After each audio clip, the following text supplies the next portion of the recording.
Welcome to the beneath the floorboards. It was the hollow emptiness in that gaze, as though something essential had been stripped away. "Leave us, Thaddeus," Cordelia said, her voice soft but commanding. When the butler had gone, closing the door behind him, Cordelia approached Eleanor with slow, measured steps. Her movements reminded Eleanor of a mechanical doll she had once seen in a shop window in Knoxville. Precise, yet somehow unnatural. "They told me your name is Eleanor Webb." "Yes, Miss Cordelia, and they have explained your duties.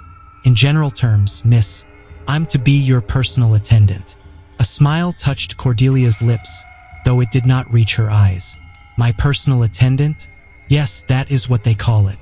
She turned away, moving to an ornate vanity where she picked up a silver-backed hairbrush. "Do you know why you were selected, Eleanor Webb?" "I assume because of my references, miss." Cordelia laughed then, a sound like breaking glass. "Your references, of course. Not because you are without family. Not because no one would notice should you disappear." She handed Eleanor the brush. "You will learn the true nature of your position soon enough. For now, you may brush my hair. 100 strokes precisely.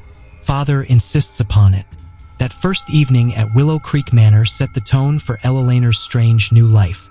Cordelia's behavior alternated between periods of rigid formality and moments of near hysteria, when she would clutch at Eleanor's hands and speak in frantic whispers about the ceremony and what happens in the East Wing. But whenever Eleanor attempted to probe deeper, Cordelia would retreat into silent melancholy, staring out the window at the distant tree-line, as though contemplating escape. The Fairmont household maintained a peculiar schedule. Breakfast was served precisely at 7 o'clock each morning, though Cordelia often took her meal in her chambers, claiming illness or fatigue, where we uncover the darkest chapters of history that time has tried to forget. Tonight, we journey to the mist-shrouded hills of eastern Tennessee, to a place where wealth and wilderness collided in the mid-19th century. This is the story of the Fairmont family and a secret so disturbing it was nearly lost to time. The year is 1851. The United States is expanding westward. Gold fever grips the nation, and the shadows of coming conflict between North and South grow longer with each passing day. But in the rolling foothills of the Great Smoky Mountains, another darkness festers behind the grand columns of Willow Creek Manor, the Fairmont family estate. The tale begins not with the Fairmonts themselves, but with a young woman named Eleanor Webb, who arrived at Willow Creek in the autumn of 1851, seeking employment as a housemaid. At 20 years of age, with no family to speak of and few prospects, the position at the prestigious Fairmont estate seemed like Providence itself. Little did she know that crossing the threshold of that imposing mansion would lead her into a generational nightmare. Eleanor had known hardship from an early age. Orphaned at 12 when influenza claimed her parents within days of each other. She had been raised by a succession of reluctant relatives, each passing her along to the next when the burden of another mouth to feed became too great. By 16, she was working as a laundress in Knoxville, her hands perpetually raw from lye soap and scalding water, her back aching from hours bent over steaming tubs. The advertisement for a housemaid at Willow Creek Manor, with its promise of decent wages and private quarters, had seemed almost too fortuitous to be true. Indeed, it was. Willow Creek Manor stood 3 stories tall, its white columns rising like silent sentinels against the backdrop of ancient oaks and maples ablaze with autumn colors. The estate sprawled across 500 acres of prime Tennessee land with cotton fields to the west and dense woodland to the east. It was a place of contradictions, opulent yet isolated, beautiful yet foreboding. As Eleanor's carriage approached along the winding gravel drive, she clutched the letter of employment in her trembling hands. The position had come through a connection at her church in Knoxville, and the salary offered was generous enough to give her pause. Why would they pay so handsomely for a mere housemaid? But desperation has a way of silencing such questions. The driver, a taciturn local man who had barely spoken 2 words during the 3-hour journey from Knoxville, seemed increasingly uneasy as they approached the manor. "Strange place this," he muttered, finally breaking his silence as the mansion came into view through a gap in the ancient trees. "Folks hereabouts don't much care to venture onto Fairmont land after nightfall." Say the woods have eyes. Superstitious nonsense. Eleanor replied with more conviction than she felt. It's just a grand house with wealthy owners. The driver shrugged. Maybe so, but wealth don't explain why no one who goes to work at Willow Creek ever seems to leave. Not alive, anyway. Before Eleanor could demand clarification of this ominous comment, they had pulled up before the mansion's imposing front entrance, and a tall figure in formal attire was descending the marble steps to greet them. The butler who met her at the door was a severe-looking man named Thaddeus with thinning gray hair and eyes that never seemed to blink. "You've arrived at last, Miss Webb," he said, his voice as dry as autumn leaves. "The master has been expecting you." Eleanor glanced back at her trunk, still strapped to the back of the carriage. "My belongings will be attended to," Thaddeus interrupted with a dismissive gesture. The carriage driver, already turning his horses around with unseemly haste, paused only long enough to drop her small trunk unceremoniously onto the gravel before whipping his team into a trot, clearly eager to be away from Willow Creek before the sun sank any lower in the western sky. The master of Willow Creek was Augustus Fairmont, a man whose reputation preceded him throughout the region. A cotton magnate and rumored to be the wealthiest man in eastern Tennessee, Augustus had built his fortune through shrewd investments and ruthless business practices. Whispers followed him of deals made in shadows and competitors who mysteriously abandoned their enterprises after crossing him. But in polite society, such whispers remained just that. Eleanor was led through the mansion's cavernous entrance hall, her footsteps echoing on the marble floor. Oil paintings of stern-faced men and women lined the walls, their eyes seeming to follow her progress. These, she would later learn, were the Fairmont ancestors, dating back to the family's arrival from England in the late 1700s. "You'll be attending primarily to Miss Cordelia," Thaddeus informed her as they ascended the grand staircase, which curved upward in a graceful spiral of polished mahogany. "The master's daughter requires a personal attendant. Her previous maid left rather abruptly." "May I ask why?" Eleanor ventured, noting how the butler's shoulders stiffened at her question. Thaddeus paused on the landing, his thin lips pressed into a bloodless line. "It is not your place to question, Miss Webb. Simply to serve." His gaze, cold and appraising, swept over her from head to toe. "You would do well to remember that some curiosities are best left unsatisfied." The rebuke stung, but Eleanor held her tongue. Already she was sensing that Willow Creek Manor operated by rules quite different from the establishments where she had previously been employed. The very air seemed heavier here, laden with unspoken expectations and veiled threats. As they continued upward to the second floor, Eleanor couldn't help but notice certain peculiarities about the mansion's construction. Windows that should have looked outward onto the grounds instead faced blank walls. Corridors took unexpected turns, sometimes leading to dead ends or doors that opened onto sheer drops to the floor below. It was as though the architect had deliberately designed the house to confuse and disorient its inhabitants. "The east wing is strictly forbidden to servants," Thaddeus remarked casually as they passed a set of double doors secured with an elaborate iron lock. "Those are the master's private quarters and his study. Under no circumstances are you to enter that section of the house without express permission." "I understand," Eleanor murmured, though her eyes lingered on the doors. What manner of study required such formidable security? Cordelia Fairmont's chambers occupied the entire west wing of the second floor, a suite of rooms larger than the entire boarding house where Eleanor had previously resided.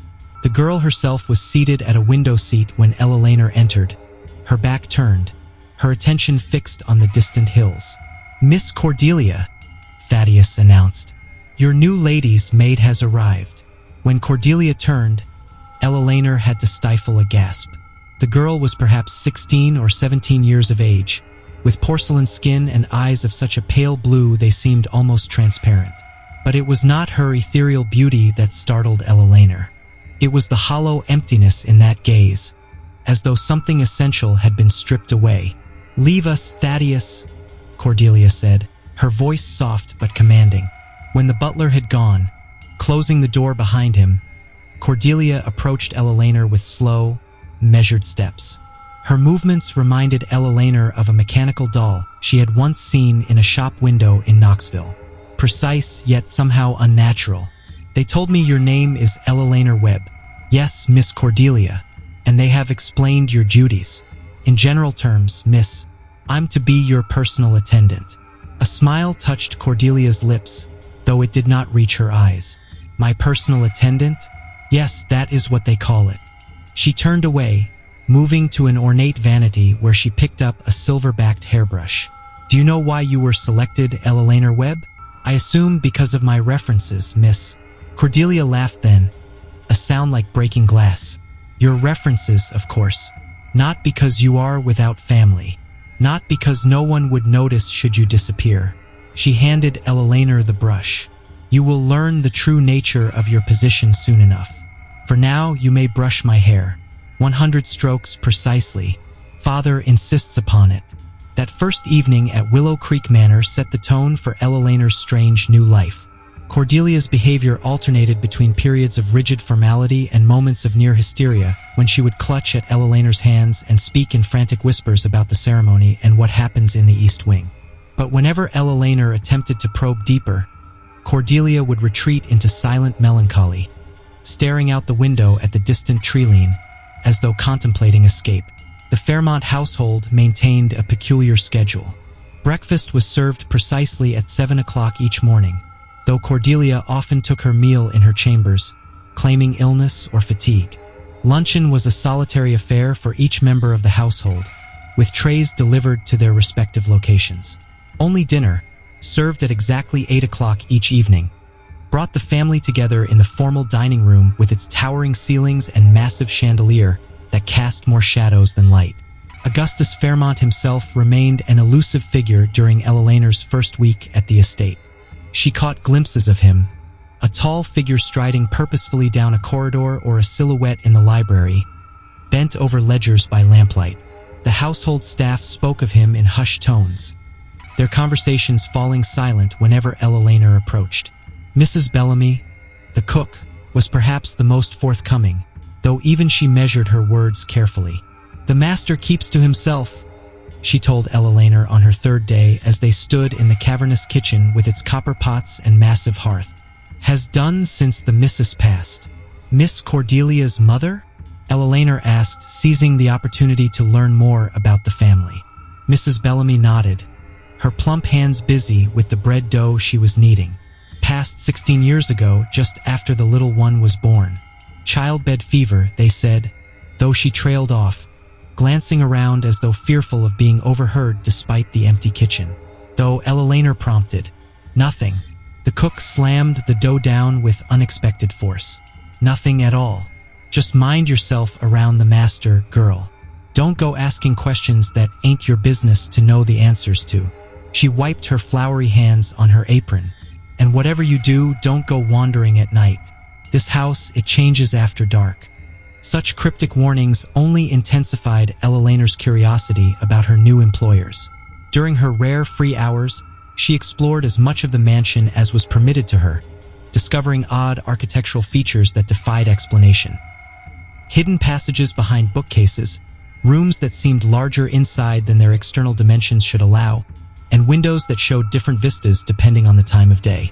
Most disturbing was the portrait gallery on the first floor, where generations of Fairmonts stared down with identical expressions of cold superiority. Eleanor noted a curious pattern in the family lineage. The women all bore a striking resemblance to one another, while the men seemed to vary more in their appearance, and there were gaps, periods where a generation seemed to be missing from the chronological arrangement of portraits. It was not until her 8th day at Willow Creek that Eleanor finally met the master of the house face to face. She had been sent to deliver a letter to his study, a task normally reserved for Thaddeus, but the butler had been called away on other business. The study door was ajar when she arrived, and Augustus Fairmont's voice drifted out into the hallway. He appeared to be dictating correspondence to his secretary, a thin, nervous man named Simmons, who seemed perpetually on the verge of dropping his pen, and inform Mr. Caldwell that his offer is entirely insufficient. The property adjoining the north pasture is worth twice what he proposes, and I will not be taken advantage of. Make that abundantly clear, Simmons. Yes, Mr. Fairmont, came the secretary's tremulous reply. Shall I also mention the matter of the water rights? Of course. The stream runs through my land, and any use of it downstream requires my permission. He knows this, but apparently requires reminding. Eleanor hesitated, then knocked softly on the door frame. Enter came the curt response. Augustus Fairmont stood with his back to her, facing the large windows that overlooked the front grounds of the estate. He was taller than she had expected, his shoulders broad beneath his impeccably tailored jacket. When he turned, Eleanor was struck by his features, handsome in a severe way, with a strong jaw and penetrating dark eyes that contrasted sharply with his daughter's pale gaze. "Who are you?" he demanded, though something in his expression suggested he already knew. "Eleanor Webb, sir, your daughter's new lady's maid. Mr. Thaddeus asked me to deliver this letter to you." She held out the envelope, trying to keep her hands steady under his intense scrutiny. Augustus studied her for a long moment before extending his hand for the envelope. "Ah, yes, Miss Webb. I trust you are settling in well." "Yes, sir. Thank you. And my daughter? How do you find her?" Eleanor hesitated, uncertain of the expected response. "Miss Cordelia is... She seems somewhat melancholy, sir." A shadow passed over Augustus's face. "My daughter has always been of a delicate disposition. Her mother was the same way." He moved to his desk and placed the letter atop a stack of correspondence. "You may go, Miss Webb, but know that I shall be watching your progress closely. Cordelia requires very specialized care." As Eleanor turned to leave, Augustus spoke again. "One moment, Miss Webb. Tell me, are you familiar with the history of the Fairmont family?" "No, sir. I'm afraid I'm not." A thin smile curved his lips. "The Fairmonts have been in Tennessee for 3 generations now. My grandfather, Ezekiel Fairmont, established this estate in 1789. He was a man of vision and uncommon determination. Some called him mad, but madness and greatness often walk hand in hand. Do they not?" "I wouldn't know, sir."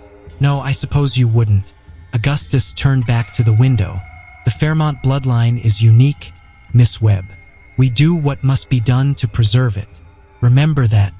The cryptic conversation with Augustus left Eleanor deeply unsettled, a feeling that only intensified over the coming weeks, as she became more familiar with the rhythms and secrets of Willow Creek Manor.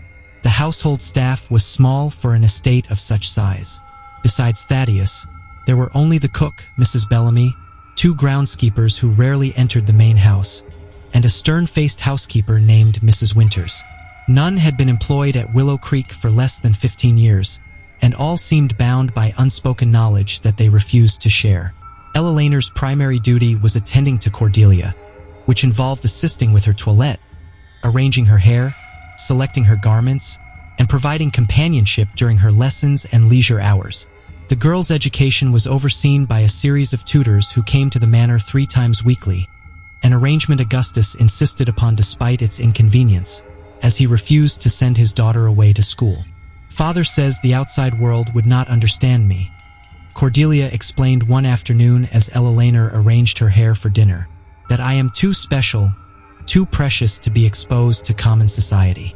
"Do you never leave the estate?" Eleanor asked, carefully pinning a curl into place. Cordelia's reflection in the mirror smiled sadly. "Only for special occasions. The autumn festival in town.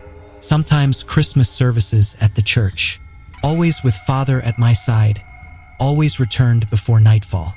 She reached up to touch one of the silver combs in her hair. "These were my mother's. Father gives me one of her possessions each year on my birthday. He says I am more like her with each passing day." There was something in the way she said this, a tremor of fear beneath the words, that made Eleanor's hands still momentarily. "You must miss her very much. I never knew her. She died the day I was born." Cordelia's pale eyes met Eleanor's in the mirror. "But sometimes I dream of her. She comes to me with blood on her nightgown, weeping. She tries to warn me about something, but I can never quite understand her words." Such moments of confidence were rare. More often, Cordelia retreated behind a wall of formality or lost herself in peculiar pastimes. She collected dead butterflies, pinning them to boards with scientific precision. She played the pianoforte for hours, the same haunting melody repeated until Eleanor's nerves were stretched taut, and she kept a journal, writing in it with feverish intensity each night before bed, using a language of her own invention that consisted of backward letters and symbols that resembled nothing Eleanor had ever seen. Cordelia's behavior grew increasingly erratic as October gave way to November. Some days she would barely speak, moving through her chambers like a ghost, allowing Eleanor to dress her and arrange her hair with the docility of a porcelain doll. Other days she would rage, flinging brushes and vases against the wall, tearing at her own hair until Eleanor physically restrained her. "It's coming," she would whisper during these episodes, her eyes wild and unfocused. "The winter solstice approaches, and with it the ceremony. He's preparing me, just as he prepared Mother." It was during one such episode that Eleanor first noticed the strange marks on Cordelia's wrists, thin, precise scars that circled each arm like bracelets. When questioned about them, Cordelia withdrew completely, refusing to speak for nearly 2 days afterward. The atmosphere at Willow Creek grew more oppressive as November deepened toward December. Augustus began to spend more time with his daughter, closeting himself with her in his study for hours at a time. Cordelia would emerge from these meetings pale and shaking, refusing food and speaking only in monosyllables. On one occasion, Eleanor overheard raised voices from behind the study door, Augustus's commanding tenor and Cordelia's higher pitch rising in what sounded like protest before being suddenly silenced. When the girl returned to her chambers afterward, there was a red mark on her cheek in the shape of a handprint. "He struck you," Eleanor said, unable to contain her outrage. Cordelia touched her cheek with detached curiosity, as though the injury belonged to someone else. "Father disciplines me for my own good. I was questioning the natural order of things. There is nothing natural about a father striking his child." "You don't understand our ways," Cordelia replied, turning away. "The Fairmont legacy requires certain sacrifices." Eleanor's curiosity and concern drove her to explore the mansion whenever her duties permitted. The east wing of the 3rd floor was strictly forbidden to most of the household staff, its double doors kept locked at all times. Only Augustus, Thaddeus, and occasionally Mrs. Winters ever entered those rooms. "What's in the east wing?" Eleanor asked Mrs. Bellamy one afternoon as they shelled peas in the kitchen. The cook's plump hands stilled momentarily. "Nothing that concerns you, girl," she replied, not meeting Eleanor's gaze. "And if you value your position here or your neck, you'll stop asking such questions." But Eleanor could not help herself. The mystery of the East Wing, combined with Cordelia's deteriorating mental state and the strange atmosphere that permeated the entire household, awakened something in her that would not be silenced. She began to seek out opportunities to learn more about the Fairmont family history, combing the mansion's extensive library for references when Augustus was away on business. Most of the books were standard volumes one might expect in a wealthy household. Classics of literature, scientific works, histories, and theological texts. But in a locked cabinet, to which she managed to obtain the key by observing where Thaddeus kept it, she discovered a collection of older tomes, their leather bindings cracked with age, and their pages covered in languages she could not decipher. One volume, however, was in English, a journal kept by Ezekiel Fairmont, Augustus's grandfather and the founder of the estate. The entries were sporadic and often cryptic, but certain passages stood out with disturbing clarity. September 14th, 1789. The construction proceeds according to the specifications in the ancient text.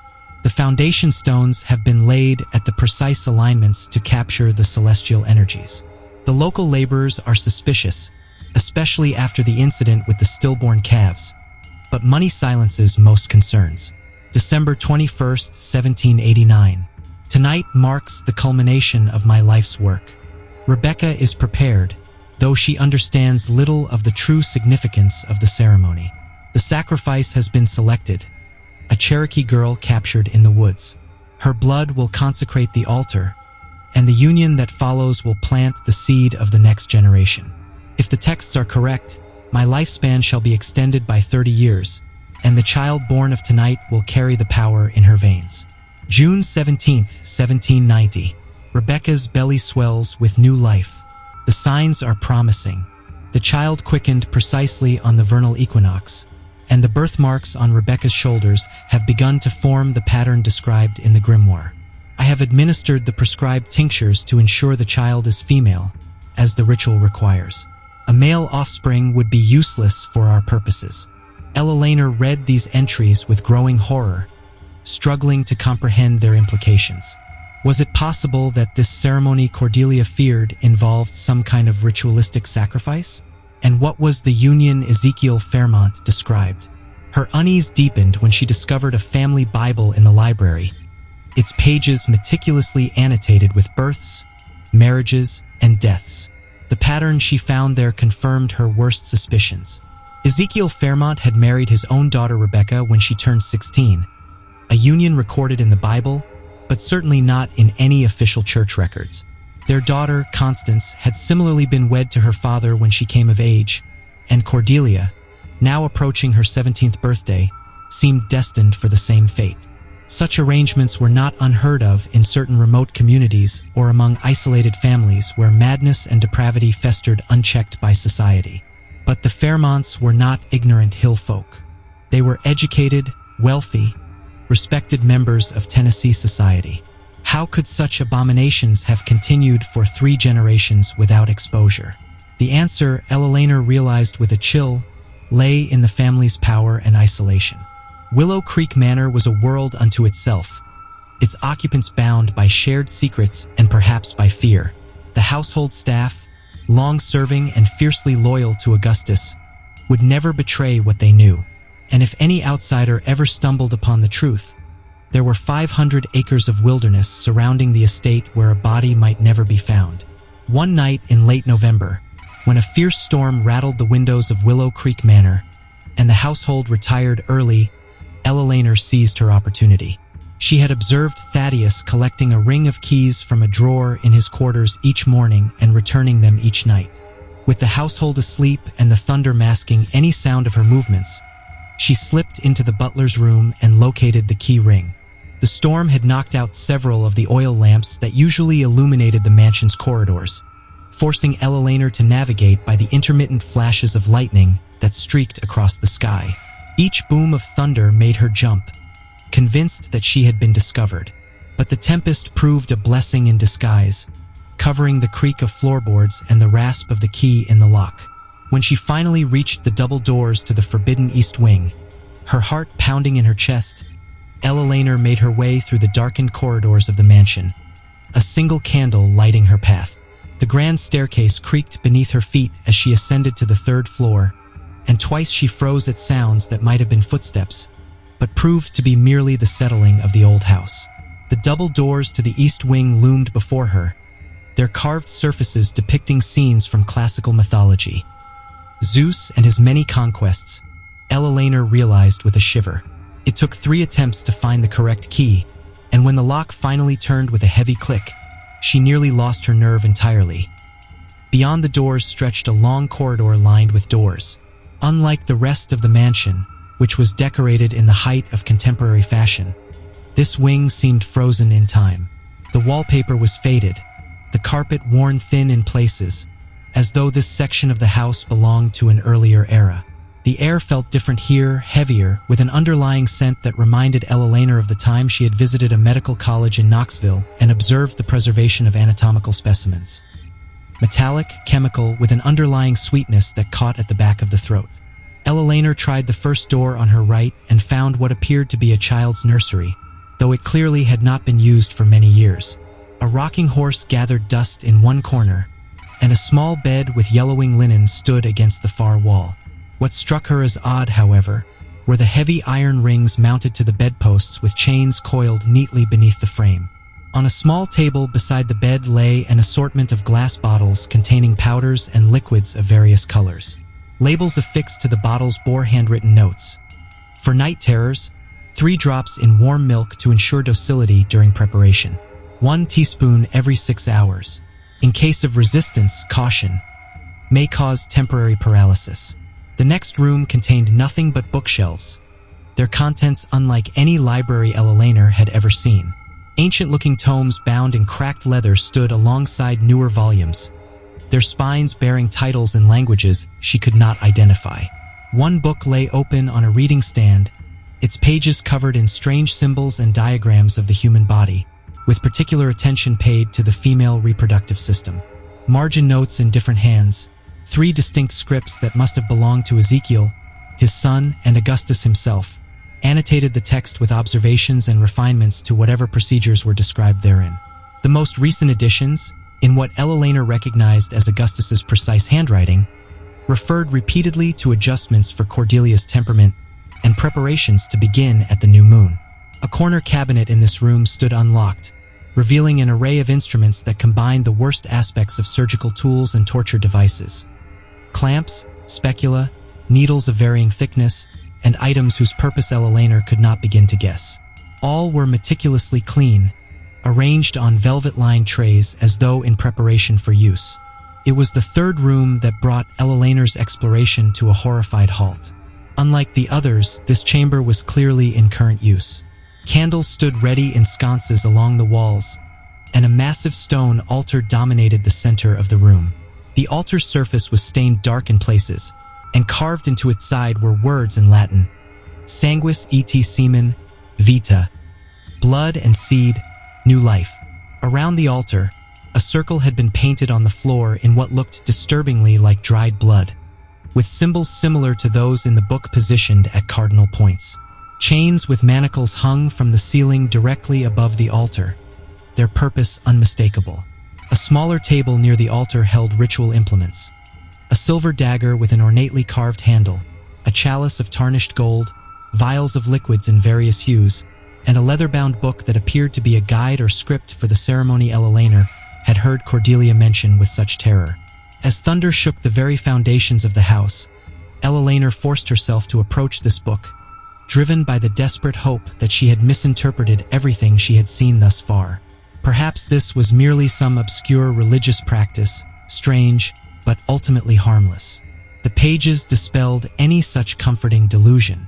In precise, methodical language, the text outlined a ritual to be performed on the winter solstice, involving the sacrifice of an unblemished vessel to open the way, followed by the sacred union of father and daughter to seal the covenant and ensure the continuation of the enhanced bloodline. Diagrams showed the precise positioning of participants, the words to be spoken, and the sequence of actions to be performed. The level of detail was both clinical and obscene, leaving no doubt as to the true nature of the ceremony that awaited Cordelia in less than a month's time. Eleanor backed out of the room, her candle trembling in her grasp. As she turned to flee, her light fell upon a portrait hanging on the corridor wall that she had missed on her way in.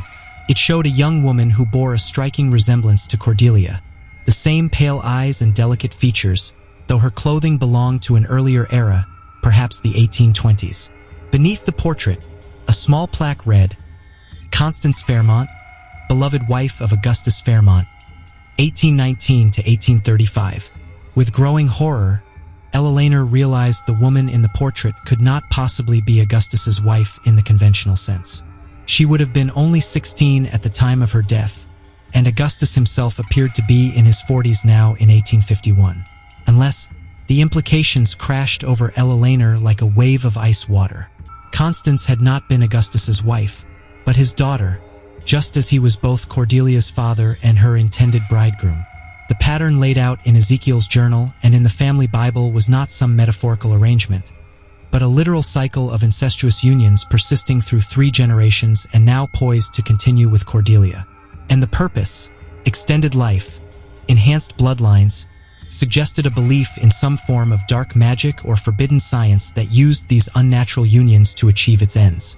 Whether such beliefs had any basis in reality seemed almost irrelevant in the face of the very real abuse that had been perpetrated on the women of the Fairmont family. A floorboard creaked behind her, and Eleanor whirled to find Thaddeus standing at the end of the corridor, his face expressionless in the dim light. "I see you have discovered our family history, Miss Webb," he said quietly. When Eleanor regained consciousness, she found herself in a small, windowless room that she recognized as one of the storage chambers in the mansion's cellar. Her hands and feet were bound, and a cloth gag prevented her from crying out. Across from her, seated on a wooden chair, was Augustus Fairmont. "I had such hopes for you, Miss Webb," he said, his voice conveying genuine regret. "You showed such promise.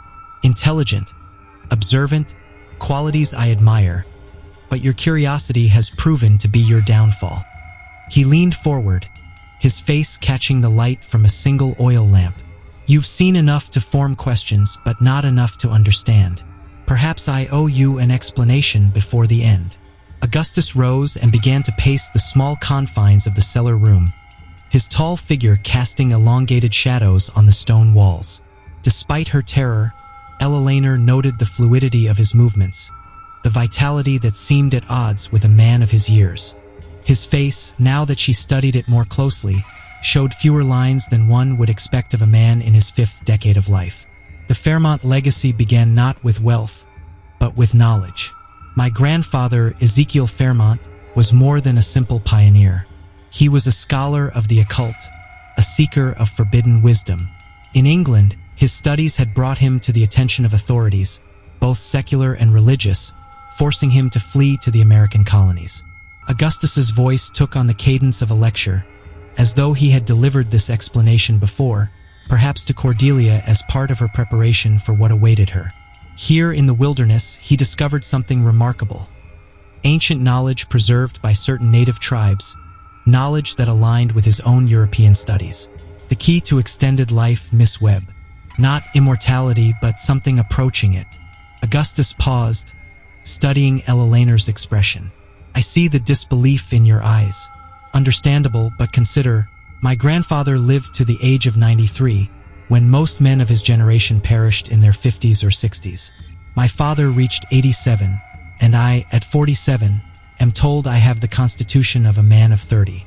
He resumed his pacing, his boots striking the stone floor with precise, measured steps. The ritual requires specific elements. The winter solstice, when the veil between worlds is thinnest.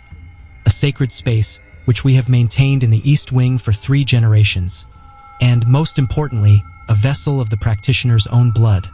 A daughter who must be joined with her progenitor at the moment of the solstice." Eleanor's muffled cry of revulsion only made Augustus shake his head sadly. "Your modern sensibilities cloud your judgment, Miss Webb. Throughout history, royal bloodlines have been maintained through such unions. The ancient Egyptians understood this. Certain European noble houses practiced it in secret. It is not perversion, but preservation." His tone suggested that he truly believed his own justifications, that he had so thoroughly rationalized his actions that he saw nothing monstrous in them. This, perhaps, was the most terrifying aspect of Augustus Fairmont. Not that he was a man without morals, but that he had constructed an entire moral framework in which the abuse of his daughter was not only acceptable, but necessary and right. Ezekiel performed the ritual with his daughter, my mother, in 1789, the year this estate was established. My father did the same with his daughter, my wife Constance, in 1834. And now the time approaches for me to continue the cycle with Cordelia. Augustus knelt before Eleanor, his eyes bright with fervor. The child born of such a union carries unique properties.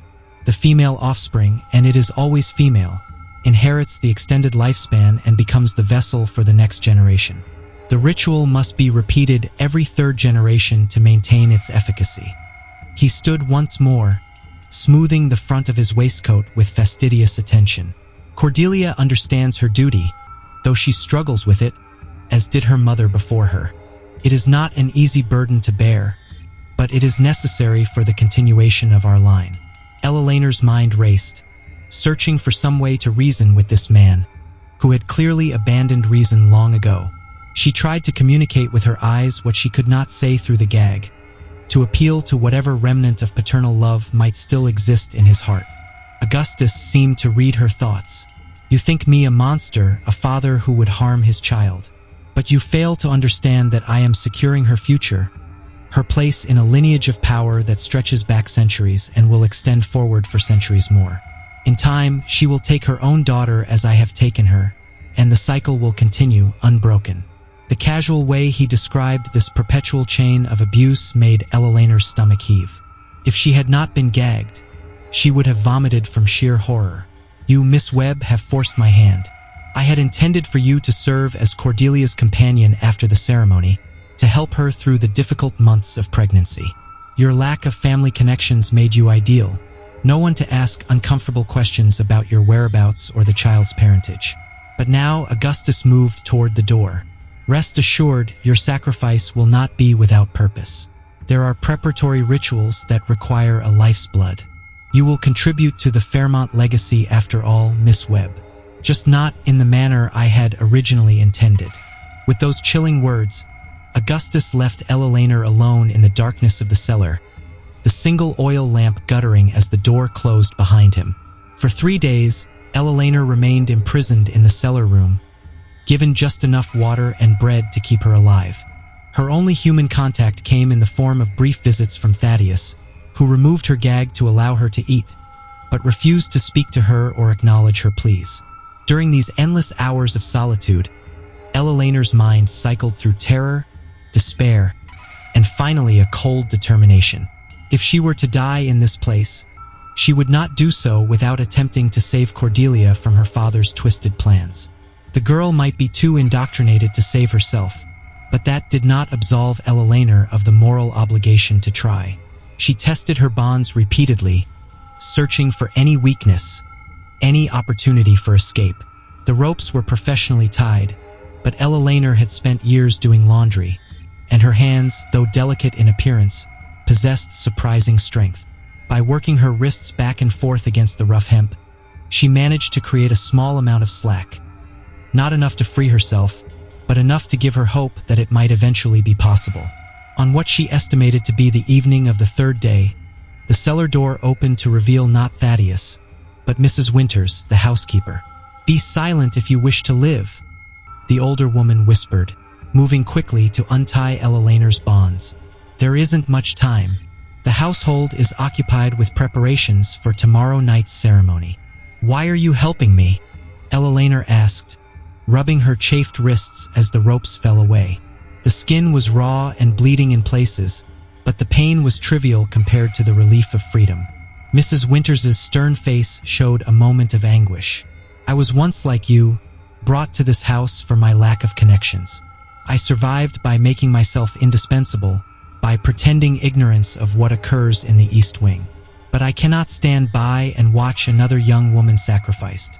You know what they do? The ceremonies? I know enough." Mrs. Winters pressed a small knife into Eleanor's hand. "This is all I can give you. There is a servant's tunnel that leads from the wine cellar to the carriage house. If you can reach it without being seen, you might escape. What about Cordelia? I can't leave her to that fate." Mrs. Winters's expression hardened. "The girl is beyond saving. She has been prepared for this her entire life. Save yourself, Miss Webb. And if you do escape, never speak of what you've seen here. The Fairmont influence extends far beyond these walls. They would hunt me down. They have done so before. The last girl who learned too much, Julia was her name, made it as far as Nashville before they found her. They brought her back here, and the housekeeper shuddered. Let us just say that her end was not swift, and Augustus used her suffering to reinforce Cordelia's compliance. This revelation only strengthened Eleanor's resolve. I'm not leaving without trying to save her." Mrs. Winters grabbed Eleanor's arm, her fingers digging in with surprising strength. "Listen to me, girl. Tomorrow is the solstice. Augustus has been preparing for this night for 17 years. The entire household is involved. Even those like me who turn a blind eye are complicit. You cannot fight this alone. Then help me. Surely you're not the only one who sees the evil in what's happening here." The housekeeper released Eleanor's arm, her shoulders sagging in defeat. "There is no help to be had within these walls, and outside? Who would believe such accusations against the great Augustus Fairmont? He has judges in his pocket, ministers who dine at his table, politicians who rely on his financial support. Then I'll go to Knoxville, find a newspaper, make the story so public that it cannot be ignored. And you think they'll publish such filth without evidence?" Mrs. Winters shook her head. The only evidence is in the East Wing, and Augustus would burn this mansion to the ground before allowing authorities to examine those rooms. Eleanor gripped the small knife more tightly. Then I'll get evidence before I leave. With the housekeeper's reluctant guidance, Eleanor navigated the labyrinthine cellar of Willow Creek Manor, eventually locating the narrow tunnel that offered a path to freedom. But instead of immediately following it to the carriage house, she convinced Mrs. Winters to lead her back upstairs to a side entrance that would allow her access to the main house. "You're a fool," the housekeeper hissed. "But I was young once, too, and foolish enough to believe in justice."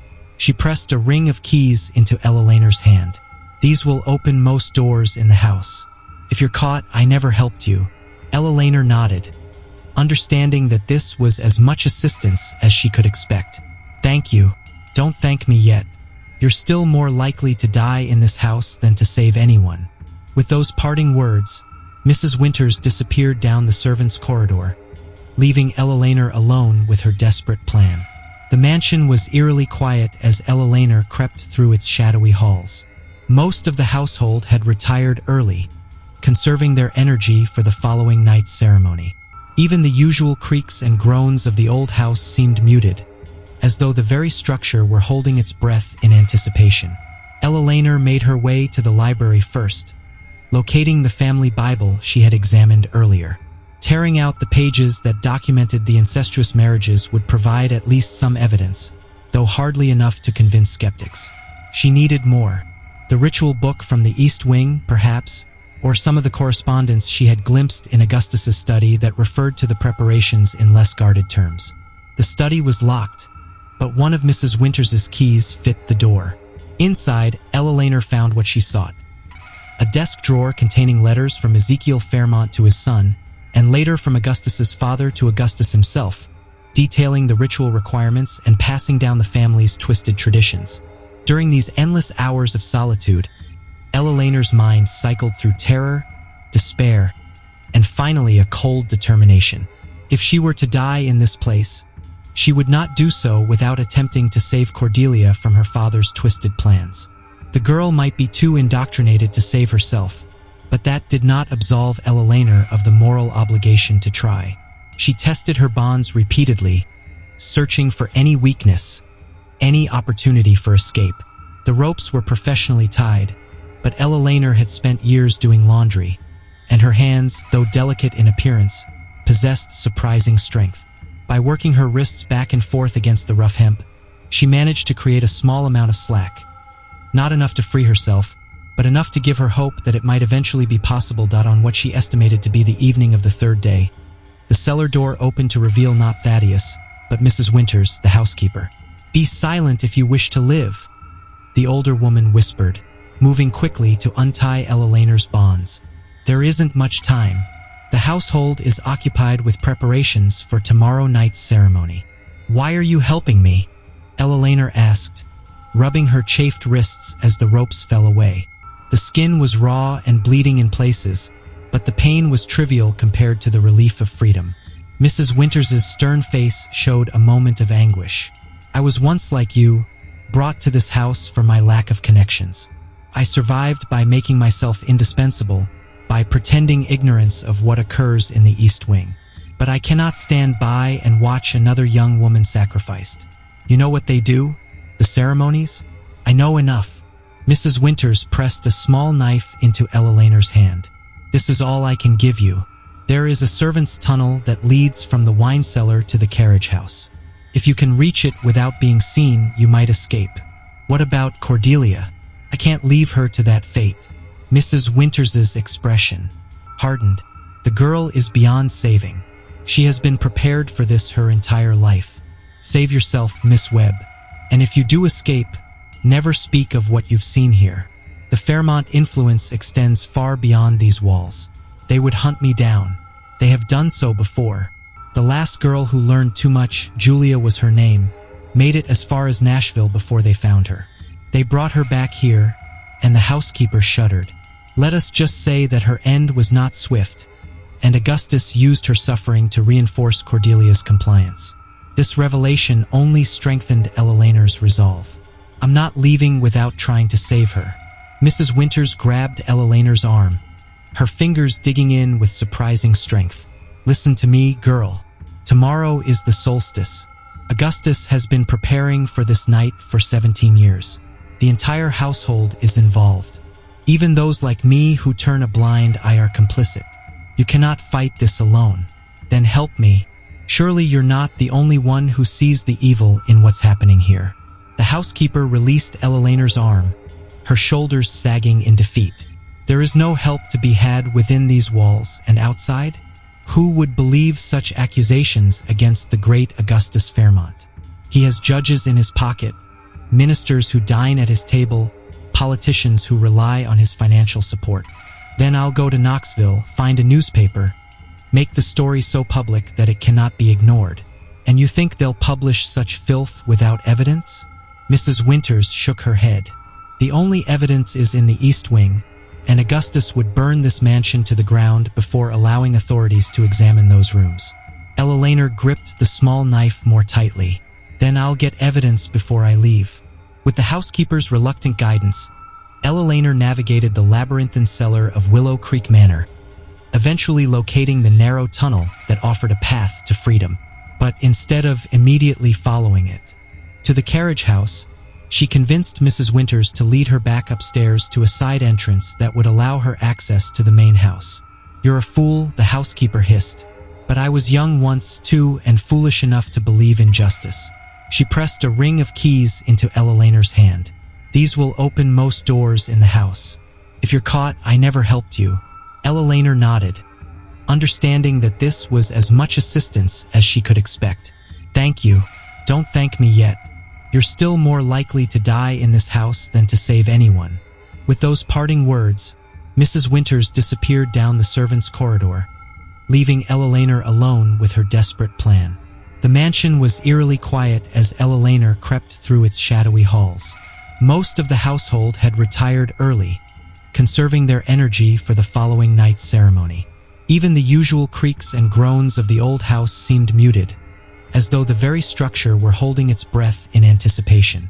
Eleanor made her way to the library first, locating the family Bible she had examined earlier. Tearing out the pages that documented the incestuous marriages would provide at least some evidence, though hardly enough to convince skeptics. She needed more. The ritual book from the East Wing, perhaps, or some of the correspondence she had glimpsed in Augustus's study that referred to the preparations in less guarded terms. The study was locked, but one of Mrs. Winters's keys fit the door. Inside, Eleanor found what she sought: a desk drawer containing letters from Ezekiel Fairmont to his son, and later from Augustus's father to Augustus himself, detailing the ritual requirements and passing down the family's twisted traditions. She stuffed these into her pockets, along with a small portrait miniature of Constance that explicitly identified her as both daughter and wife to Augustus. Next came the most dangerous part of her plan: returning to the East Wing to retrieve the ritual book. The double doors were locked with a mechanism more complex than those on the lower floors, and none of Mrs. Winters's keys seemed to match it. As Eleanor stood, frustrated before this obstacle, a soft voice behind her made her blood freeze. "I have the key." She turned slowly to find Cordelia standing in the corridor, a large iron key dangling from her pale fingers. The girl was dressed in a white nightgown, her hair hanging loose about her shoulders, her feet bare on the cold floor. "Cordelia," Eleanor breathed, uncertain whether to expect help or betrayal from this haunted child. "You escaped." Cordelia's voice held neither accusation nor relief, merely a flat statement of fact. "Father said you were gone. He imprisoned me in the cellar. I'm trying to stop what's going to happen tomorrow night." Eleanor took a cautious step toward the girl. "I know about the ceremony, Cordelia.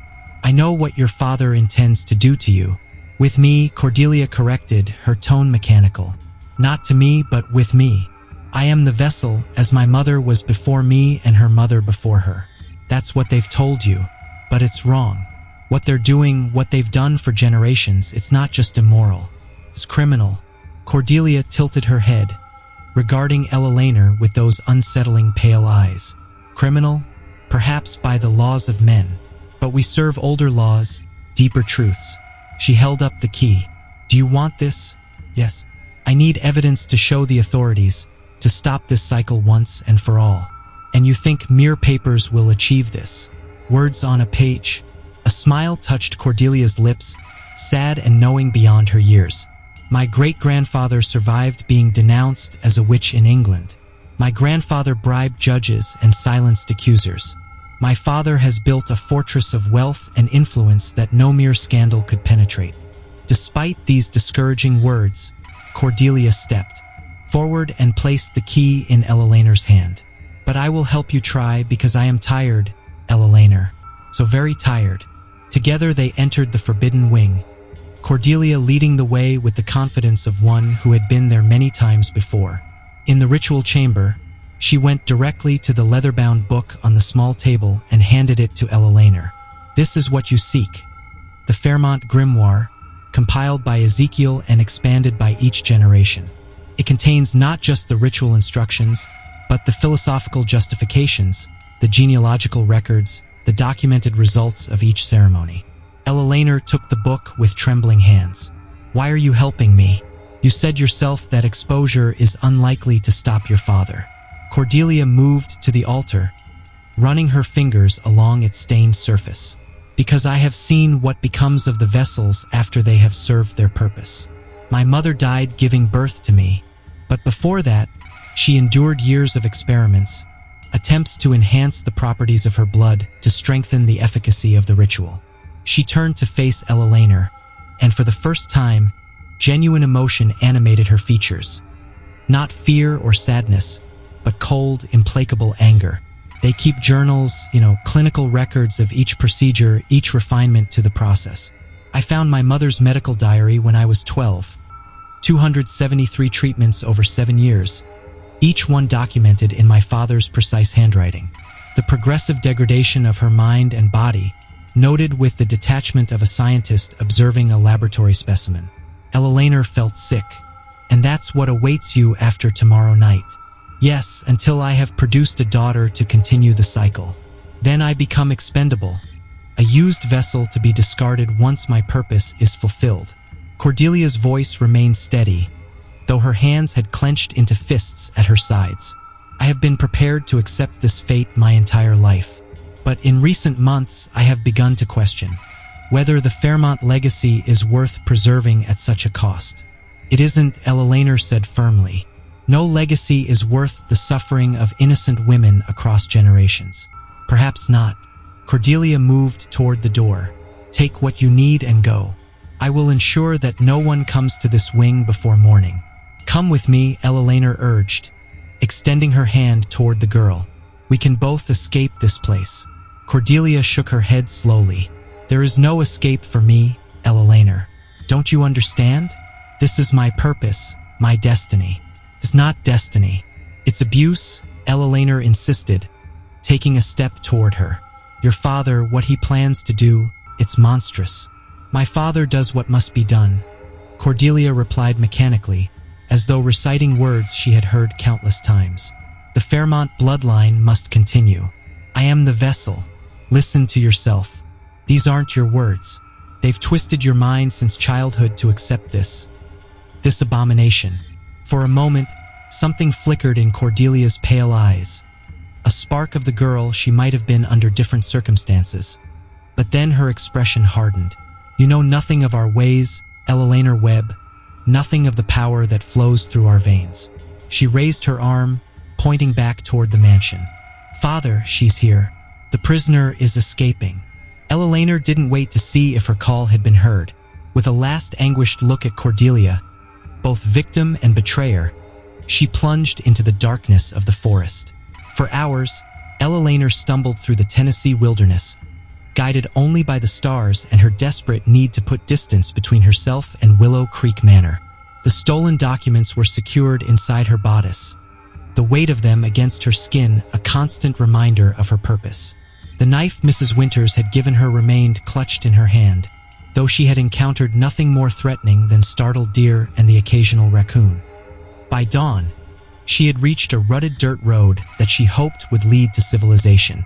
Her dress was torn, her hands and face scratched by brambles, but the physical discomfort paled in comparison to the urgency of her mission. Every moment she delayed was another moment that Cordelia remained in her father's power, another step closer to the winter solstice and the ceremony that awaited her. Her salvation came in the form of a peddler's wagon heading toward Knoxville. The peddler, a kind-faced man named Samuel Cooper, asked few questions about her disheveled state, accepting her hurried explanation about fleeing an abusive employment situation. Wouldn't be the first time some high and mighty family mistreated their help, he commented, offering her a place among his wares in the back of the wagon. You rest now, miss. We'll reach Knoxville by nightfall. As the wagon jolted along the rutted road, Eleanor allowed herself to doze fitfully, the events of the past days playing through her mind in disjointed fragments. The horror of the East Wing, Augustus's chilling explanations, Cordelia's betrayal, all swirled together in a nightmarish kaleidoscope that offered no rest, no peace. But even as the distance between her and Willow Creek grew, Eleanor knew that simply fleeing was not enough. The horror she had uncovered, a cycle of abuse and incest spanning 3 generations, could not be allowed to continue. Yet, who would believe such accusations against the powerful Augustus Fairmont?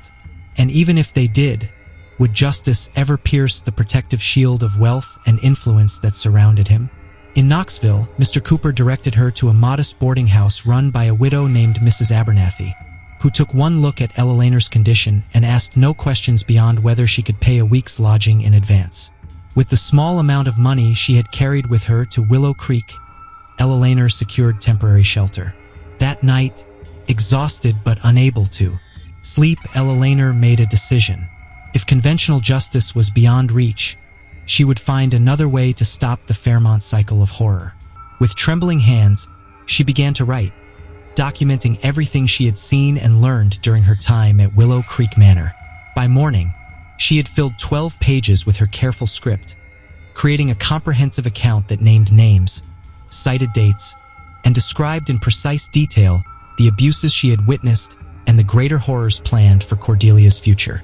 To this testimony, she attached the pages torn from the family Bible and several of the most damning letters from Augustus's study. The ritual book itself she kept separate, uncertain whether its contents would help her cause or simply lead authorities to dismiss her as delusional. The talk of extended life and mystical bloodlines sounded like the ravings of a lunatic even to her own ears. Better to focus on the concrete crimes, imprisonment, abuse, and the incestuous relationships that, while difficult to prove, would at least be recognized as criminal by any court in the land. The following morning, Eleanor ventured into town and located the offices of the Knoxville Gazette, a newspaper of modest circulation but respectable reputation. The editor, a Mr. Archibald Hayes, initially dismissed her as yet another sensation seeker with an implausible tale, but something in her demeanor, or perhaps the detailed nature of her account, eventually convinced him to at least consider her story. These are grave accusations, Miss Webb, Hayes said, removing his spectacles to polish them on his vest. The Fairmont family is powerful, not just in Tennessee, but throughout the South. To publish something like this without irrefutable evidence would be unwise. I understand the risk, Mr. Hayes, but tomorrow night is the winter solstice.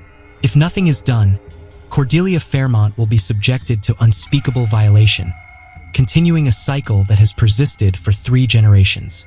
Sleep, Eleanor made a decision. If conventional justice was beyond reach, she would find another way to stop the Fairmont cycle of horror. With trembling hands, she began to write, documenting everything she had seen and learned during her time at Willow Creek Manor. By morning, she had filled 12 pages with her careful script, creating a comprehensive account that named names, cited dates, and described in precise detail the abuses she had witnessed and the greater horrors planned for Cordelia's future. To this testimony, she attached the pages torn from the family Bible and several of the most damning letters from Augustus's study. The ritual book itself she kept separate, uncertain whether its contents would help her cause or simply lead authorities to dismiss her as delusional. The talk of extended life and mystical bloodlines sounded like the ravings of a lunatic even to her own ears. Better to focus on the concrete crimes, imprisonment, abuse, and the incestuous relationships that, while difficult to prove, would at least be recognized as criminal by any court in the land. The following morning, Eleanor ventured into town and located the offices of the Knoxville Gazette, a newspaper of modest circulation but respectable reputation. The editor, a Mr. Archibald Hayes, initially dismissed her as yet another sensation seeker with an implausible tale, but something in her demeanor, or perhaps the detailed nature of her account, eventually convinced him to at least consider her story. "These are grave accusations, Miss Webb," Hayes said, removing his spectacles to polish them on his vest. "The Fairmont family is powerful, not just in Tennessee, but throughout the South. To publish something like this without irrefutable evidence would be unwise. I understand the risk, Mr. Hayes, but tomorrow night is the winter solstice. If nothing is done, Cordelia Fairmont will be subjected to unspeakable violation, continuing a cycle that has persisted for 3 generations, who dwelled in the mansion beyond." The winter solstice of 1851 fell on a night of unusual clarity, with stars burning bright in a cloudless sky and a bitter cold that penetrated even the heavy cloak Eleanor had borrowed from Mrs. Abernathy. As she made her way through the forest surrounding Willow Creek, the distant lights of the manor guided her approach. The house appeared eerily quiet from the outside, with only a few lamps burning in the first-floor windows. But as Eleanor circled toward the east wing, she saw what she had expected: the glow of many candles illuminating the third-floor windows, suggesting activity in the forbidden rooms she had discovered days earlier. Finding a tree with branches that extended close to the second-floor balcony of Cordelia's chambers, Eleanor began to climb. The bark was rough against her palms, and twice she nearly lost her footing on the frost-slick branches, but determination drove her upward until she could reach across the narrow gap to the wrought iron railing of the balcony. To her surprise, Cordelia's rooms were empty, the bed still made as though it had not been used that day. Eleanor moved cautiously through the chambers to the corridor beyond, straining her ears for any sound that might betray the presence of servants, or worse, Augustus himself. A faint chanting drew her attention upward. The ceremony in the east wing had already begun. Moving with as much speed as stealth would allow, Eleanor climbed the servants' staircase to the 3rd floor, the small knife provided by Mrs. Winters clutched tightly in her hand. The double doors to the east wing stood open, no longer requiring keys to access their forbidden spaces. The chanting grew louder as Eleanor approached the room with the stone altar, now illuminated by dozens of candles that cast grotesque, dancing shadows on the walls. Augustus Fairmont stood before the altar, dressed in a black robe embroidered with the same strange symbols Eleanor had seen in the books and on the floor. Thaddeus and Mrs. Bellamy flanked him, similarly attired, their faces hidden by hoods. On the altar itself lay Cordelia, her wrists and ankles bound by the chains Eleanor had noticed during her earlier exploration. The girl was conscious but appeared drugged, her eyes half-lidded and unfocused. "Blood of my blood, flesh of my flesh," Augustus intoned, raising a silver dagger above his daughter's prone form. "On this longest night, when darkness reigns ascendant, we renew the covenant of Ezekiel Fairmont, seeker of hidden truths." Eleanor knew she had only moments to act before the ritual progressed to its horrifying culmination. But as she prepared to rush into the room, a commotion from below stayed her hand. Shouting voices, heavy footsteps on the grand staircase, the unmistakable authority of law enforcement. "Augustus Fairmont, this is Sheriff Nathaniel Blackwood. We have a warrant to search these premises on suspicion of illegal activities." Hayes had come through after all. The sheriff and what sounded like several deputies were entering the mansion, drawing the attention of Augustus and his accomplices. "Thaddeus, delay them," Augustus commanded, his voice tight with anger. "Mrs. Bellamy, secure the back stairs. This ceremony will be completed regardless of interruption." As his servants rushed to obey, Augustus turned back to the altar, lowering the ceremonial dagger to Cordelia's throat. "The blood must flow at the appointed hour. If we cannot complete the full ritual, we will at least ensure the cycle can begin anew in another generation." With horror, Eleanor realized he intended to kill his own daughter rather than allow their secret to be exposed. Without further hesitation, she burst into the room, Mrs. Winters's knife held before her. "Stop," she cried, her voice stronger than she had expected. It's over, Augustus. The authorities are here. There will be no more ceremonies, no more victims. Augustus whirled to face her, his expression one of genuine shock. I should have known you would return to haunt us. His surprise quickly gave way to cold calculation. It matters not. One final sacrifice will complete what 3 generations have built. The knowledge will survive even if this iteration does not. He lunged at Eleanor with unexpected speed, the silver dagger slashing toward her. She barely managed to deflect the blow with her own smaller blade, the force of the impact sending her stumbling backward against the wall. You understand nothing of what you seek to destroy, Augustus hissed, advancing on her once more. The Fairmont legacy is not merely wealth or status. It is power beyond mortal comprehension. Each generation strengthens the bloodline, drawing us closer to transcendence. Eleanor feinted to the left, then darted right, trying to circle around him toward the altar where Cordelia lay. This madness, Augustus.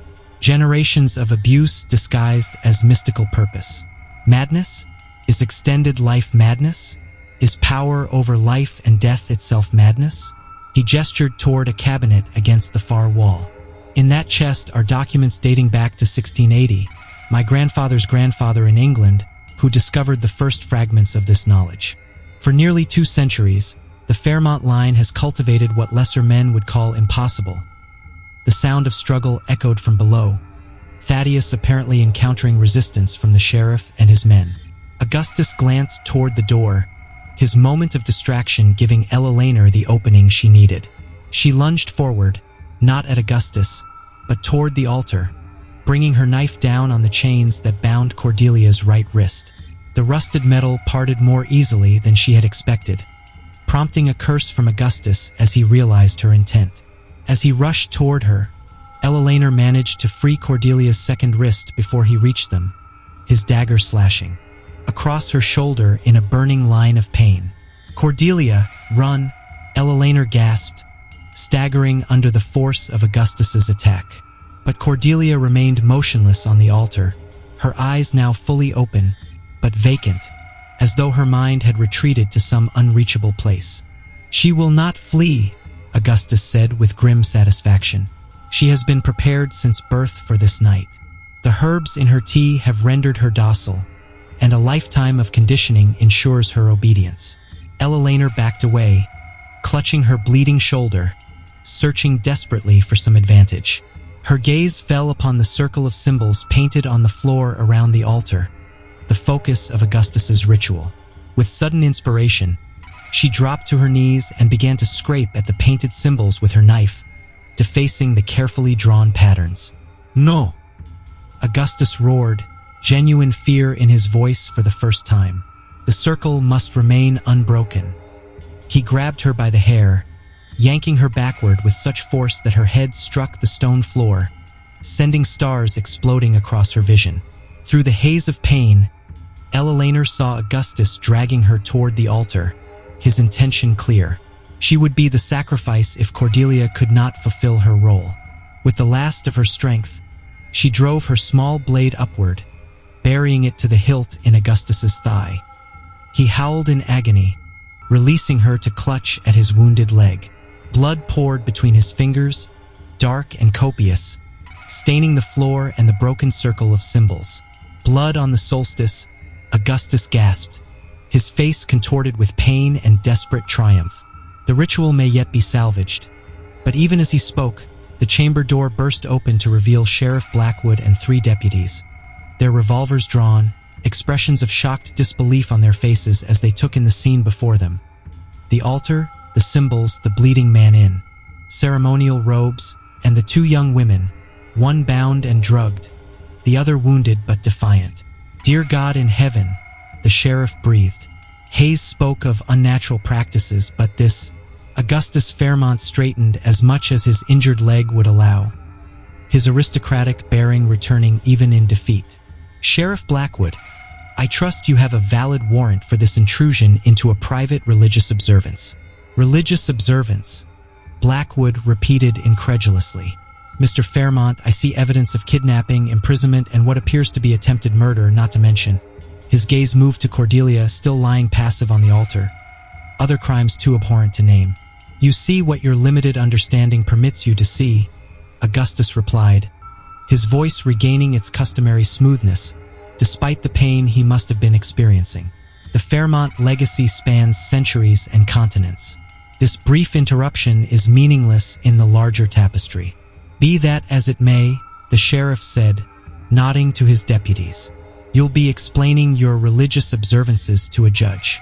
As the deputies moved to restrain Augustus and free Cordelia from her remaining bonds, Eleanor felt a strange vibration beneath her feet, a tremor that seemed to emanate from the very foundations of Willow Creek Manor.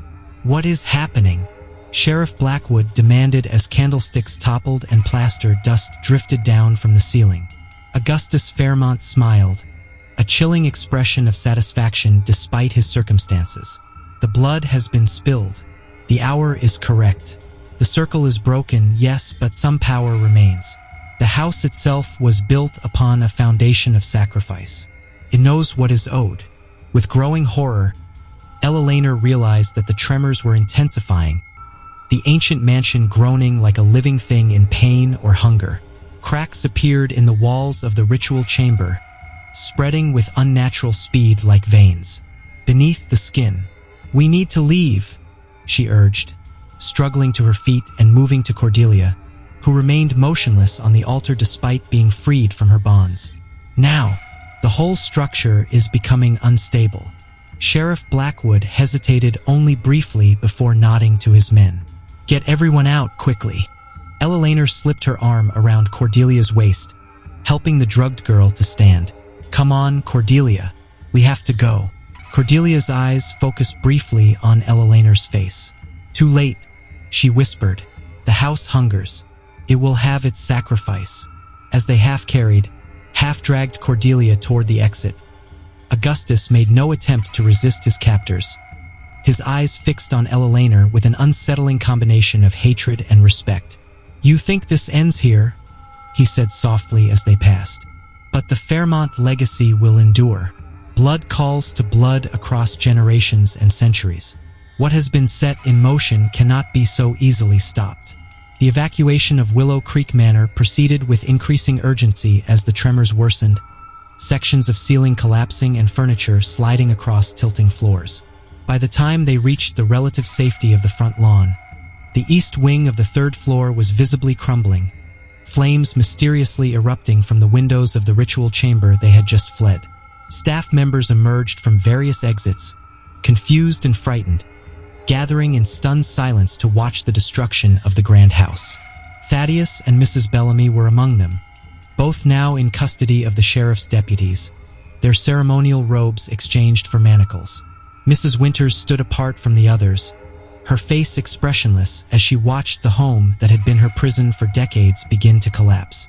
"It's eating itself alive," Mrs. Winters murmured, appearing at Eleanor's side. "The house. All these years, I suspected there was something unnatural about its construction. The way it seemed to shift sometimes, rooms that weren't quite where you remembered them being."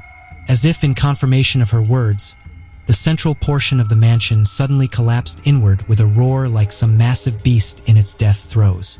Flames spread with unnatural speed, consuming wooden beams and furnishings that should have been more resistant to fire in the red glow of the conflagration. Eleanor turned to check on Cordelia, who had been placed on a blanket on the grass nearby. To her surprise, the girl was now sitting upright, her vacant expression replaced by one of confused awareness, as though awakening from a long dream. "Eleanor," she said uncertainly, "what's happening? Where is Father?" Augustus Fairmont stood some distance away, heavily guarded, his face illuminated by the burning remnants of his ancestral home. His expression was not one of defeat, but of strange, serene acceptance as he watched the flames climb higher. "She's free of his control now," Mrs. Winters observed quietly. "The drugs will wear off soon, and with them, perhaps some of the conditioning. But the scars," she shook her head sadly, "those never truly heal. Soon, she'll have a chance at a real life now," Eleanor insisted, though even to her own ears, the words sounded hollow. What kind of life awaited a girl who had been raised from birth to be a vessel for unspeakable rituals, who had known no existence beyond the twisted reality of Willow Creek Manor? As the night wore on, the remaining structure of the mansion continued its inexorable collapse, as though some vital force had been withdrawn, allowing entropy to reclaim what had been held in unnatural suspension. By dawn, nothing remained but smoldering ruins and the stone foundation, which itself showed signs of subsidence, sinking slowly into the earth as though being devoured by the very land that had supported it for over 60 years. Over the following days, as Eleanor recovered from her wounds in the safety of Knoxville, the full story of the Fairmont family began to emerge through a combination of legal investigation, recovered documents, and Cordelia's gradually returning memories. The pattern had indeed persisted for 3 generations. Ezekiel Fairmont, the patriarch, had performed the first ceremony with his daughter Rebecca in 1789, resulting in the birth of Augustus. 25 years later, Augustus's father had continued the cycle with his own daughter, Constance, producing Cordelia. The authorities discovered a hidden family cemetery on the Willow Creek property where genetic analysis, performed years later when such science became available, would confirm the twisted family tree. Daughters who were also sisters, generations bound together in increasingly tangled knots of shared blood. Augustus Fairmont never stood trial for his crimes. 3 nights after his arrest, he was found dead in his cell, having apparently taken his own life using a small vial of poison that had escaped detection. His final words, scrawled on the wall in his own blood, read simply, "The cycle continues." Cordelia Fairmont, now the last of her line, was placed in the care of a respectable family in Nashville, her true identity concealed to protect her from both public scrutiny and the lingering fear that some of Augustus's associates might seek to reclaim her for their disturbing purposes. The transition was not an easy one. Years of isolation and indoctrination had left Cordelia ill-equipped for normal society. She suffered from night terrors, episodes of dissociation, and periods of catatonia that would plague her for the rest of her life. Yet there were also moments of remarkable clarity and resilience, during which glimpses of the person she might have been under different circumstances shone through the damage inflicted by her upbringing. Eleanor Webb remained in Tennessee only long enough to provide her testimony to the authorities. The horror she had witnessed at Willow Creek Manor left her with a restless spirit and a determination to expose similar abuses wherever they might be hidden. She would go on to become an early advocate for child protection laws in America, though she never publicly revealed the full extent of what had driven her to such work. As for Willow Creek itself, the land was seized by the state and eventually sold to developers, but a curious phenomenon persisted. No structure built upon the former site of the Fairmont mansion would stand for more than a year before mysteriously collapsing or burning. After several such failures, the area was abandoned to nature, the ruins gradually reclaimed by the Tennessee wilderness. Some locals claim that on the winter solstice, lights can sometimes be seen among the overgrown foundation stones, and the faint sound of chanting carries on the cold night wind. Others insist that a pale young woman in white occasionally appears at the edge of the property, watching passers-by with hollow eyes before vanishing into the mist. But perhaps the most disturbing epilogue to the Fairmont family secret came nearly 70 years later, in 1918. A young woman named Catherine Marshall, working as a nurse during the influenza pandemic, was startled to encounter a patient who bore an uncanny resemblance to Augustus Fairmont, a man she recognized only because her grandmother, Eleanor Webb, had preserved a newspaper illustration of him from the scandal. The patient, who gave his name as Elias Fairmont, claimed to be 35 years of age, but appeared much older, ravaged by both the influenza and what seemed to be an accelerated aging process. In his delirium, he spoke of the failed ritual and tainted bloodlines, cursing the name of Eleanor Webb for interrupting what should have been his grandfather's ascension to the next phase. When Catherine returned the following day, intending to question him further, the man had vanished from the quarantine ward, leaving behind only a journal filled with disturbing drawings of anatomical studies and references to a renewal that must occur when the stars align once more. No trace of Elias Fairmont was ever found, nor any record of his birth or existence prior to his brief appearance in that Nashville hospital. Yet, in the decades that followed, there were occasional reports from across the South of a man matching his description, always in proximity to cases of missing young women who fit a particular profile.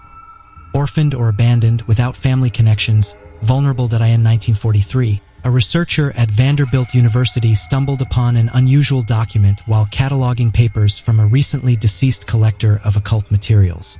The manuscript, written in a cipher that took months to decrypt, proved to be a portion of Ezekiel Fairmont's original grimoire, containing theoretical frameworks for rituals far more extensive than those performed at Willow Creek Manor.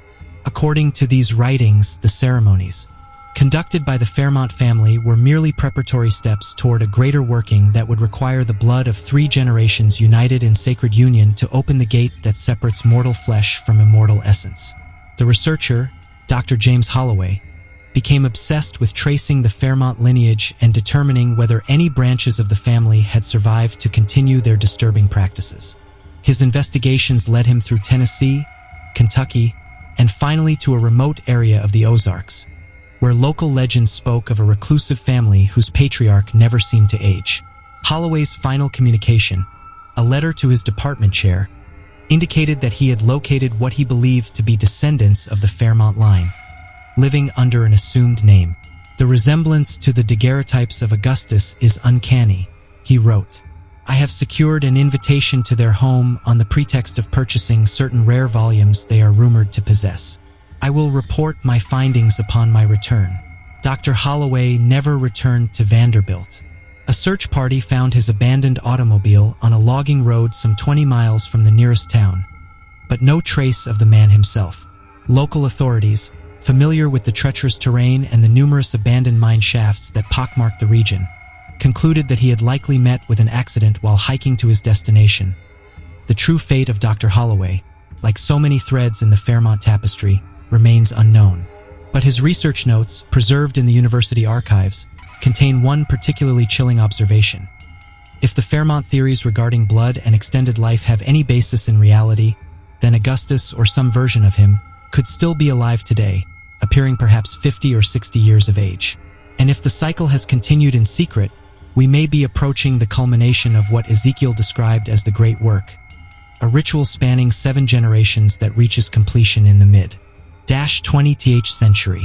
The Fairmont family secret, a legacy of abuse disguised as mystical purpose, of power maintained through unspeakable violation, may have been exposed in 1851, but its shadows linger still, a reminder that some horrors, once set in motion, cast echoes that reverberate far beyond the lifetimes of those who first created them. In the forgotten corners of rural Tennessee, where ancient trees still stand witness to centuries of human darkness, locals still warn their children away from certain wooded areas, particularly as the winter solstice approaches. They may not know the specifics of what occurred at Willow Creek Manor, but some instinctive wisdom recognizes that some grounds remain tainted long after the structures built upon them have crumbled to dust. And in small towns throughout the region, people still eye newcomers with suspicious caution, particularly those who express too much interest in old family histories or forgotten estates. For the lesson of the Fairmonts is clear. Sometimes the most dangerous predators are those who hide behind respectability and wealth, whose monstrous appetites are cloaked in the language of legacy and destiny. The winter solstice comes each year, the longest night when darkness holds dominion. And somewhere, perhaps, the echoes of that terrible family secret still resonate, waiting for blood to call to blood once more. In 2020, a graduate student researching her dissertation on obscure American Gothic forgotten horror narratives of the 19th century discovered references to the Fairmont case in newspaper archives. Intrigued, she traveled to the site where Willow Creek Manor once stood, now a neglected tract of woodland on private property. Permission to visit was grudgingly granted by the elderly owner, who warned her not to stay after dark. "Strange things happen in those woods," he told her. "Always have, long as anyone can. Remember." Armed with ground-penetrating radar and other modern archaeological tools, the student located the remains of the mansion's foundation and, more significantly, the family cemetery that had been mentioned in the historical records. What she found there defied conventional explanation. Graves that, when excavated under proper archaeological protocols, contained bodies in varying states of preservation, some with anatomical anomalies that could not be easily classified. Most disturbing was the discovery of a hidden chamber beneath the former east wing, accessible only through a narrow shaft that had been exposed by decades of erosion. Inside, partially protected from the elements, were artifacts that corroborated Eleanor Webb's account in chilling detail. The altar, now cracked and weathered, but still recognizable, ritual implements, and a lead-lined box containing documents that had survived the mansion's destruction. Among these papers was a letter addressed to those who seek the truth, dated December 20th, 1851, the day before the winter solstice and the interrupted ceremony. Written in Augustus Fairmont's precise hand, it read in part, "If you are reading these words, then some interruption to our great work has occurred. Know that what we have begun cannot be truly ended. The seed has been planted, the patterns established. Even failure becomes part of the greater design. To those who would judge us by the petty morality of common men, I say this, we stand beyond your comprehension. What appears as transgression in your limited vision is transcendence to those with eyes to see. The union of father and daughter is but the physical expression of a spiritual principle, the snake that consumes its own tail, the perfect circle that contains all possibility. The Fairmont bloodline will endure, if not through Cordelia, then through other vessels, other branches of our family tree that remain hidden from sight. For we are many, though we appear few, and the winter solstice comes each year, bringing with it the opportunity to continue what Ezekiel began. Look to the stars on the longest night. That is where you will find us, waiting." The graduate student's research was never published. Her dissertation remains incomplete, her academic career abandoned. She left a single note for her faculty advisor, stating only, "Some truths should remain buried. I've seen his face in my dreams. He's still alive, still waiting for the stars to align." Welcome to the Ghastly Journal, where we bring you histories that time and decent society have tried to bury. The Fairmont family may be gone, their manor reduced to wilderness and whispered legend, but their story serves as a chilling reminder that the most terrifying monsters are not creatures of fantasy, but men whose power allows them to reshape reality to serve their darkest desires.